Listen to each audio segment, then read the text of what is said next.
NJ Spotlight's John Mooney, up next on Carpe Diem.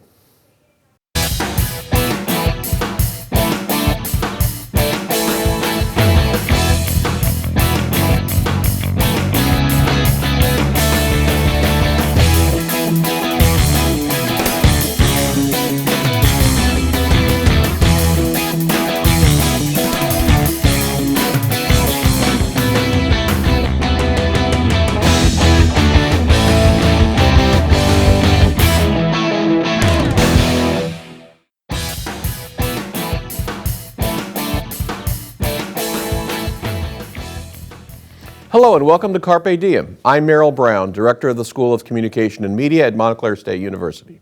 Joining me today is John Mooney, founding editor and education writer for NJ Spotlight. Launched in 2009, NJ Spotlight covers New Jersey public policy, and among its accomplishments in 2011, it won the Online Journalism Award for General Excellence from the Online News Association, and it has been recognized as one of the top online news sites by the New Jersey Society of Professional Journalists. Prior to the NJ Spotlight launch, for over 15 years, John worked as an education reporter for the Newark Star-Ledger and the Bergen Record, as well as a contributing writer for the New York Times. His work has been recognized with various awards, including honors from the Education Writers Association and the American Society of News Editors. John has spoken about New Jersey's education policies and the role of education journalism at numerous conferences and events, and is here today to share current insights about NJ Spotlight, education, and investigative reporting. Welcome, John. Thank you, Merrill. Glad to be here. So, John, among the many extraordinary things about Spotlight is its survival. In a world in which journalism is in peril in many settings and local journalism struggles to survive in almost all settings, you've managed to keep New Jersey Spotlight alive now for 6 years. Almost. And hopefully many more. What's the secret and why has it worked? It is remarkable, isn't it? Yeah, I mean, I don't think it's a big secret. We have a couple things going for us that I think make a real difference. A major one is the journalism. Hopefully, I mean that's why we got in this business, and we're basically a half dozen reporters who came out of print, who all had a track record covering journalism or covering issues in New Jersey, and I think that really gave us a running start and made a big difference. And we filled a big hole. I mean, there's no doubt, you know, we can talk about it, but no doubt that the state of journalism in New Jersey is not what it once was in terms of bodies on the ground. And so we came in, filled I think, an important void, and that made a big difference. And we had a lot of support from foundations and others to keep the lights on. But I think we've done some interesting things as well. The model keeps changing, but we've done a lot around holding events, around issues, and I think that is also filling a need in the state where people, you know, we go more and more online these days, and I think there's also a place for people to get together to talk about these issues. And we've done that, and that helps us raise some money. We do the usual advertising, and we're always looking for some innovations. I think part of surviving is staying somewhat nimble because it literally changes year to year. But when all is said and done, you really do focus on serious and important policy. There's no, as they like to say about some national news sites, cat picture sitting on top of a bunch of journalism. Not yet. I've not seen a cat picture yet. And there must be something very meaningful in all that you've identified that hopefully others around the country can mimic in some fashion. But it is about serious, important journalism. Yeah, and I think that's the void. As newspapers shrunk over the last 10 years, if not longer, one of the things that they lost was older staff who had been covering issues for a long time. Beat reporters, basically, issue reporters, environment reporters, education writers. You know, those folks, as they get bought out or laid off or whatever, or just choose to leave, you know, they don't get replaced with people who've been covering these issues for 20 years. And so we came in, all of us had been doing that in one form or another for papers in New Jersey and elsewhere, and we're basically replicating that for now, out of Spotlight, replicating that for all kinds of media. I mean, when we write about it, we let other media use our stories. That is work. We have big partnerships with public media, especially WNYC and New Jersey Public Radio, WHYY out of Philadelphia, and those stories run. I mean, my stories run in the Philadelphia Inquirer. It's part of our model. We're a news service, And I think, and in a lot of ways it works. But as you know, as it keeps changing, you're even now seeing some contraction of the online. What had happened to Patch for a long time, and some of the hyperlocals, and they come and they grow and they contract, and so we're trying to keep pace with some of those things. But there is a need for it. I think we fill that need, I think, pretty well. As things evolve, hopefully we can do more of it and continue to grow. And what's the current funding situation, and how can people watching this broadcast contribute? Oh, you certainly can write me a check anytime. We're healthy. I mean, it's the life. I don't know if anybody's thriving in any of this, but we continue to grow. The bulk of our money comes from foundations, and then the rest of it mostly comes from the earned revenue and the events. We do some individual donor things that we're starting to gear that up. That's going to be a big push. We hope to start a membership program within the next year or so, 12 to 18 months. But certainly there's lots of opportunities. If you come onto the site, there's donate buttons. We're in the middle right now of a crowdfunding campaign to raise some money for an immigration project. We're trying to raise $30,000 in a month. And if you come to the site, you'll probably be greeted by an ad that asks for your money. So there are opportunities, but certainly individual donors are a big piece of who we are as our foundations and as are those who come to our events. So sell a little bit harder. What's the URL and how can they contribute? All it is, www.njspotlight.com. And again, you certainly, if you come to the site now, you will be greeted by this ad for our crowdfunding campaign on the immigration project. And we'd love to have your help on that. We have some matching dollars that are making that possible, and we're well on our way and really excited about using that money to leverage and some other funds to really build a great journalistic project looking at the immigration experience in New Jersey. But also on the site is a couple places, and we keep reminding folks everywhere we can, but a couple places where we ask for donations. And all you have to do is click through that, and there's lots of opportunities. Spotlight is part of our school, the School of Communication and Media's Center for Cooperative Media, and you've been a great contributor to it. How has the center and how has your work crossed lines in terms of working with big media and small media around the state? I mean, that's the beauty of the center, is it has brought us all together. And we often get in our little silos, and it's very easy to have tunnel vision of just about NJ Spotlight and let's get through the day, let's get through the week. And what the center has done is it has connected us with folks like WNYC and also like yourself and other thinkers and other foundations that really help invigorate what we're trying to do. I think we're all trying to figure out how media is going to work in the future, and as you said, it keeps changing, and literally, I mean, it's some of the challenges we're facing now I didn't foresee 2 years ago, let alone 5 years ago, and I'm guessing that some of the challenges of the next couple of years I'm not seeing right now. And the beauty of the center is it brings the resources so we can deal with these somewhat deliberatively and not just be trying to put out a fire on a given day. Those connections have really made a difference, and especially in this age where it's all about getting your content out to folks. People don't come to you anymore. It's not the newspaper. They don't even come to your homepage. They get your links through Twitter. They get them through Facebook. They get them, through various listservs. And what the center has done is connected us with others who allow that to happen.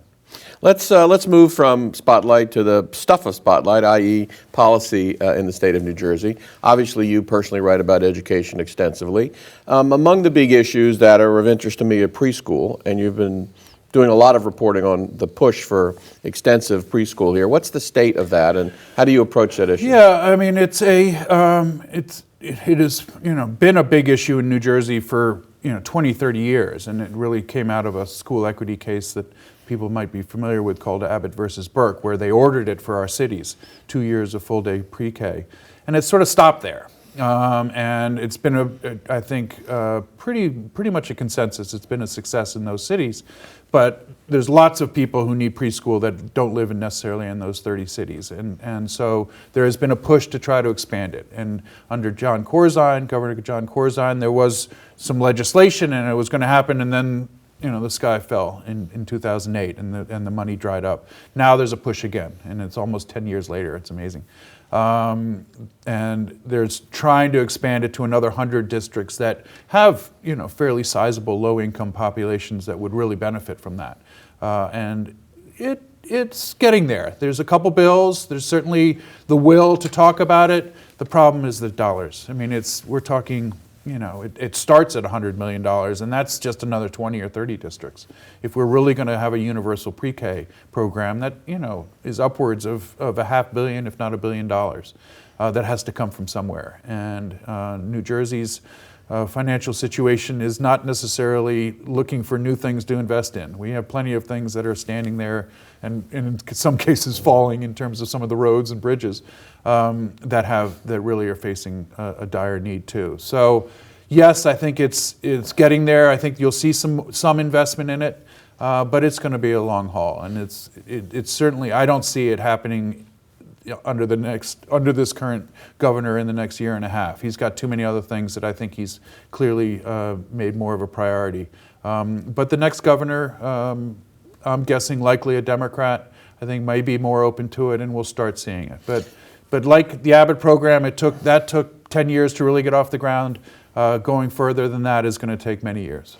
You've, in addition to the preschool issue, which Spotlight has written extensively about, and you have as well, what are the other really important education issues that the state faces? Well, I mean, there's so many. I mean, right now we're going through a big debate over all the testing that's going on in schools, and I think the horse is out of the barn on that. I don't think we're necessarily going to pull back on it, but I think there is certainly a lot of pressure not to expand it a whole lot more.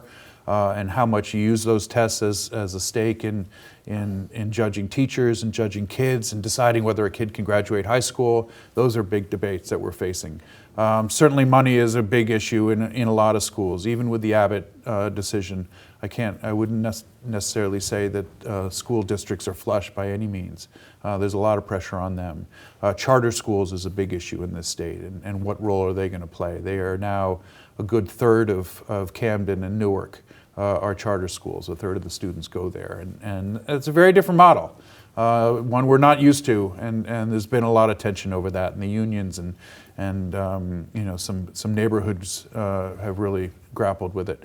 So there's no shortage of education issues. I mean, that's the thing, is back to what we were talking about, is even as journalism has shrunk and newspapers have shrunk, the issues have actually in some ways exploded, and largely around economics. Largely around economics, and debate is really more vibrant now in a lot of ways than it's ever been. The internet opens it up for that. We've really seen an incredible amount of information coming out that is now available to the public, and so you're seeing a much more informed, in a lot of ways, informed debates on some of these issues than you ever have because of all that. In addition to education, your passion and what you devote enormous reportorial energy to, what are Spotlight's other editorial priorities? Well, we have basically 5 or 6 tracks that we focus on: education, healthcare, energy and environment, public finance, which is taxes, state budgets, and the like. We also cover higher education, transportation, economic development. We basically cover those, sort of the public policy issues that matter to citizens and those who work in New Jersey. So it's we try to hone on that. We don't really cover crime. We don't cover traffic. We don't cover weather. I mean, our coverage of crime might be in covering the legal system. Certainly our coverage of traffic might be covering the transportation system. But we're not the place you go to for breaking news. We go where you have the analysis, where you want to have some context, both of where we've been and where we're going. What's the story in New Jersey that you really wish there was more public attention and political attention focused on? Well, I think we face some real, as wealthy as we are in a lot of places, and New Jersey is one of the wealthier states in the country, there's a lot of poverty. There's a lot of hardship. There's certainly, there are places like Camden and Irvington and parts of Newark that are going through some real struggles, and I think they need some attention. And I don't know the answers. I don't think any of us do. It'd be great if we could solve poverty here and now, but I do think that bringing some attention to them is really important. And I hope we could do it. I hope other media do it, and I certainly hope the people who make the decisions pay that attention too. So the governor of New Jersey has recently returned to New Jersey, in effect, from his presidential campaign and obviously faces a complex agenda here. What do you look for from Governor Christie over the course of the rest of the year and his term? Yeah, it's going to be fascinating. I mean, I'm not sure what Christie we're going to get as he comes back. I mean, he's been gone for a while. I mean, and a lot of issues just really stopped in New Jersey with him running for president. The news still happened, and he still pronounced things, but there wasn't a whole lot of progress on a bunch of issues that now he's got to come back and deal with. And they are. So we think. Well, we have a pension, a lot of them are economic. We have a pension crisis. We have a transportation crisis where our trust fund that funds transportation projects is running out this summer. We got to fund that. Do we do a gas tax? Do we find some other means, a business tax that can do that?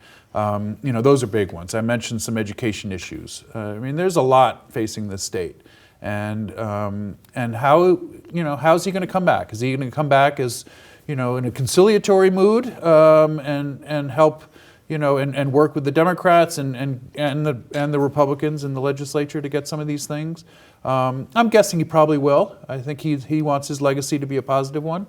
I don't think he's going to come back as with some hard line and push like he was as a presidential candidate. He was running New Jersey, but he was keeping his eye on Iowa and New Hampshire and the like. And I think it prompted him to take some stands and take some positions that he wouldn't necessarily have done.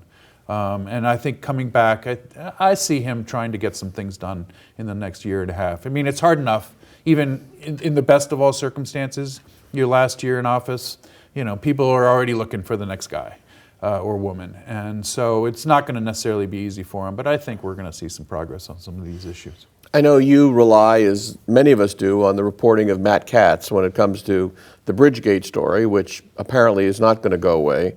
What's your point of view on Bridgegate, its importance, and what we might see about Bridgegate emerge in the coming months? Yeah, it's a fascinating story, to be honest with you. I don't know. I have changing opinions on what's going to happen there. I mean, certainly we're headed towards what appears to be a trial of a couple of Christie's folks who were said to be behind this. Will it even go to trial? Will somebody plead out? I think there's certainly some uncertainty about that. I think it's a real, it's a real story. I mean, there's no doubt. I mean, yes, it was a traffic jam, and it doesn't sound, but it was clearly an abuse of power. And whether he knew about it, had a role in it, I think that, there's lots of differing opinions about that, but certainly some people very close to him knew about it and had roles in it, including one who's already pled guilty to it. And it was a clear abuse of power. And if I was caught in that traffic jam, and I know some folks who were, they said it was epic. I mean, it was not just a traffic jam. Things weren't moving for 5 hours. And that's just ridiculous. And how anyone can get away with that, and in this case they haven't. But I imagine there's been some circumstances where things like that happened and we didn't hear about it. But beyond the legal and the ongoing what did he know and when did he know it question, which I assume we'll know more about over the coming months, what's the policy lesson about how transportation policy is made and the agency coordination issues that this actually revealed? Well, it certainly revealed a huge failure of the Port Authority in doing their job, and it's been a perilous relationship anyway. The Port Authority is both New York and New Jersey, and they basically have two different staffs that are running these bridges and the ports and the airports and the like. And it just clearly became a political nest that was incredibly dysfunctional. And this brought a light to that, which I think was really important. Has it fixed it? No. I mean, that's the problem, is we're still trying to figure out on how to fix it. as bad a situation as it was before this, it continues to have some real problems. So there's a lot of controls that hopefully will be coming in place that would prevent this kind of thing. In terms of who is appointed to these roles, how they're appointed. Right now, half of the staff is appointed by the governor of New Jersey, the other half is appointed by the governor of New York. They don't necessarily get along on some issues, and so you get this kind of infighting that really, it's amazing that this kind of thing can happen in an organization as big as that, but I guess I've stopped being amazed anymore. Well, but it's not clear to me that there actually is a legislative and public policy debate about the larger issues here. Can we really expect one?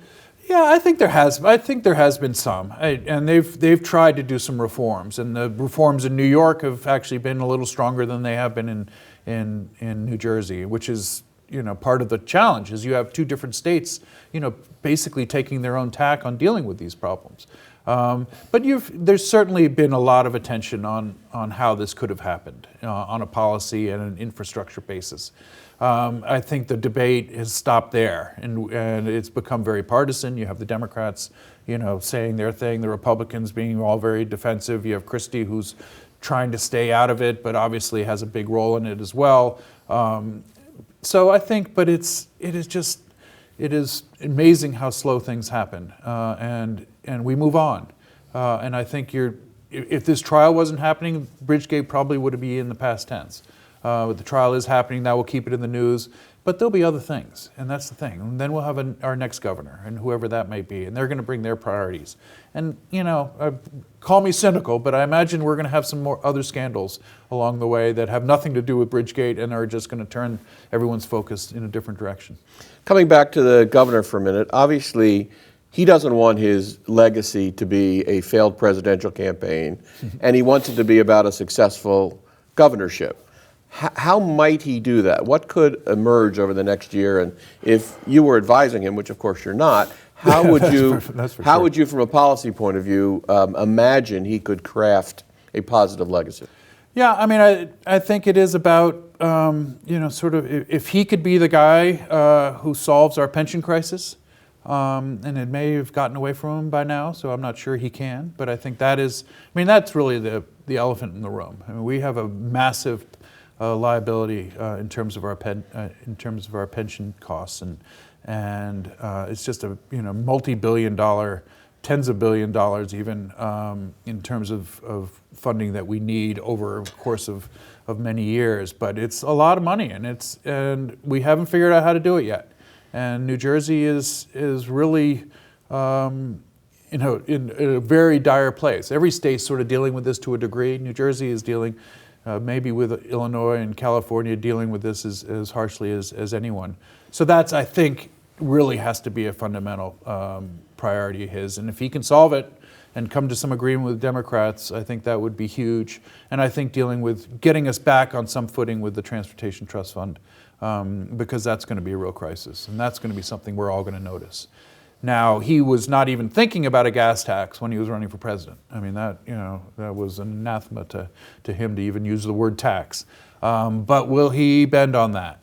We have one of the lower gas taxes in the country, which is a nice thing. I get it. As a consumer. As a consumer, yeah, totally.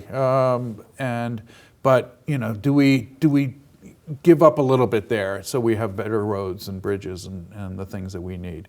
That may be another area. Other than that, if he could do those two in the next, 16 months or whatever the time is, I think that would be remarkable. As I said, it's very hard to get things done in the end of your term. I mean, it's the Democrats are all going to be running for governor, and they're going to have their own. They may not want to play with him. He may be, persona non grata, and it may work for them to scorn him. And so he's going to have some real tough challenges if he wants to face some of these issues. His candidacy did focus energy and attention, for better or for worse, on the state of New Jersey and the state it's in. As you step back from that period of time when people were talking not just about Bridgegate, but the fiscal situation here and economic development in New Jersey, and you might want to say that that's a net positive because people are thinking about New Jersey issues maybe in a little different way as a result of his candidacy. How do you assess all that? Is this a net plus or a net negative for New Jersey? Yeah, I think it's always good to have attention on these issues. I think the only reason the national folks, focused on it was because of him. And I think once he's off the stage, and he is the national stage, you're not going to get that kind of national attention on it. And I think, to be honest with you, and I give the New Jersey press a lot of credit on this, in bringing these issues to light. And they had a national platform now.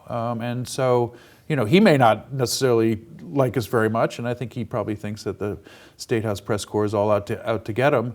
But I think this was an opportunity for us to bring some issues to some greater attention, and we did. It didn't work out for him by any means, but it certainly did. And I think the more light on these issues, the better off it is. But as I said, there's so many other forces out there that make it hard to get things done. What do you imagine in your hopes and dreams Spotlight becomes over the coming years? I get asked that a lot. I mean, when we had our 5th birthday last year, and everyone, big question is, where are you going to be in 5 years? And I'd like us to continue to grow. It would be great to have twice the number of reporters that we have now. We now have a core of 5 or 6, and to have 10 or 12 would basically make us the biggest State House news bureau. That would be nice. We don't need to be the biggest, but I'd like us to be robust and healthy in that way. I'd like us to continue to do our events that I think are really a benefit to the state. We do a big event in the fall around urban policy called NJ Spotlight on Cities, and I'd like that to become a go-to place every fall. People say, oh yeah, I'm going to go to that. I've been there for 5 years. I haven't missed one yet. I'd like that to continue. I'd like us to be financially stable. We're never going to be profitable. That's not our aim anyway. But I think to not worry about where the money's going to come from on a year-to-year basis and have some real financial stability, that would be great. Well, here's to more success, John, and here's to more journalism in New Jersey, which at the end of the day is what we're all trying to get done. Well, thank you, Merrill, for all your support as well. And thank you for joining us today. My pleasure. If you'd like more information about this episode of Carpe Diem or about NJ Spotlight, you can write us at the email address on your screen, carpediem@mail.montclair.edu, or call us at 973-655-5158. For Carpe Diem, I'm Merrill Brown. Thanks for watching.